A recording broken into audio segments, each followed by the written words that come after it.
নিশীথের নীরবতা ভেঙে হঠাৎই চাঞ্চল্য ছড়ালো সোনামুড়া অঞ্চলে। দীর্ঘদিনের গোপন সম্পর্ককে কেন্দ্র করে এক অস্বস্তিকর উদ্বেগজনক ঘটনার জন্ম হয়েছে, যা এখন আলোচনার কেন্দ্রবিন্দু।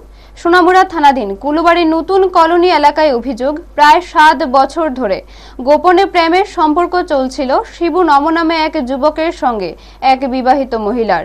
গত রাতে ওই মহিলাকে সঙ্গে নিয়ে পালানোর চেষ্টা করলে স্থানীয় লোকজন বিষয়টি টের পেয়ে যায়। এরপর উত্তেজিত জনতা শিবুকে ধরে বেধড়ক মারধর করে। ঘটনায় গুরুতরভাবে আহত হন শিবু নম। তার মাথায় আঘাত লাগায় পুলিশ তাকে চিকিৎসার জন্য আপাতত জামিনে মুক্তি দেয়। অন্যদিকে ওই মহিলা রিনা মজুমদার বর্তমানে নিখোঁজ বলে জানা গেছে। এই ঘটনায় থানায় একটি মামলা দায়ের হয়েছে।